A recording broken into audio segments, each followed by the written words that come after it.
Life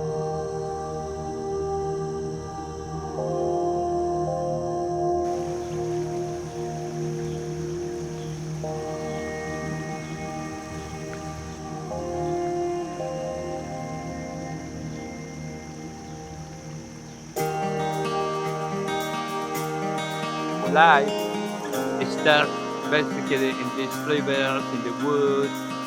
It's a good idea to take care of what we have, of the environment. We have to take care of it. My name is Gustavo Quiseno. I am from Colombia, South America. And I love this river because I can come and fly fishing here. It's just wonderful being here.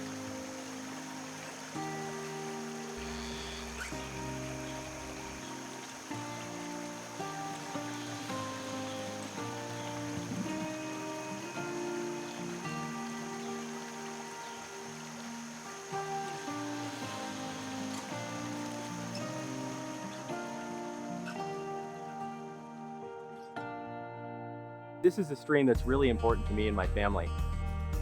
When I was 11, we started working on the Norwalk River to do habitat restoration because we had identified the wild brown trout here in the stream. And my father and members of the Trout Unlimited chapter started by doing small-scale projects. It might be something simple as planting trees along the stream bank to help shade and canopy it for the river, but also starting to do some in-stream habitat work.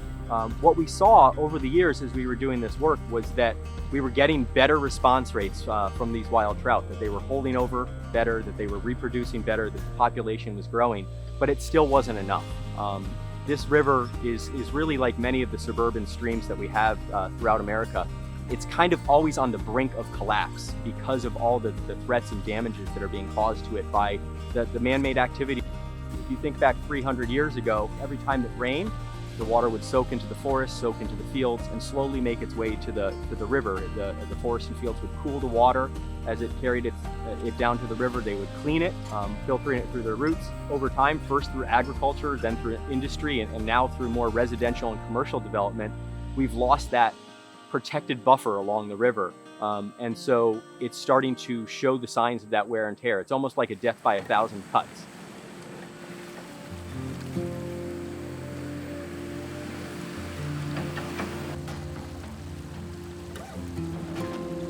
This stream, like so many here in the East, it suffered from hundreds of years of channelization, too many buildings built close by. There's a lot of pavement over to our right here, and yesterday, for instance, at about 3 o'clock, it had been about a 90-degree day, we got a thunderstorm that came and dropped about a ½ inch of rain on the river, on the land around the river. And when that rain hits those hot parking lots, as it flows to the river, it picks up that temperature and increases the temperature in the stream. So the work we're doing on this river is designed to help keep the water cleaner, keep the water colder, and provide better habitat for trout. We're working with the natural meanders of the stream and we're restoring the original functionality of the stream. We're able to restore the deep water, pool habitat, critical for things like trout at this time of the year. But we're also focused on the macroinvertebrates, the insects living in the stream, and healing the banks. More insects in the stream not only benefits the trout, but the bats that feed off of it, the songbirds that fly off the trees and eat those insects. More trout in the river can help species like osprey and bald eagle.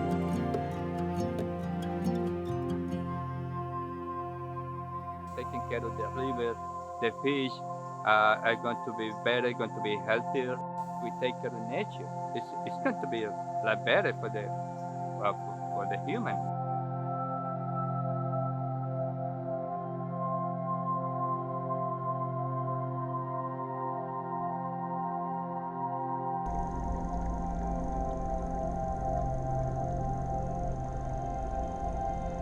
So we're here on the Norwalk River, which if you think about it, is a river like 100 other rivers in a town like 100 other towns. But it is the connective tissue to what makes us a community.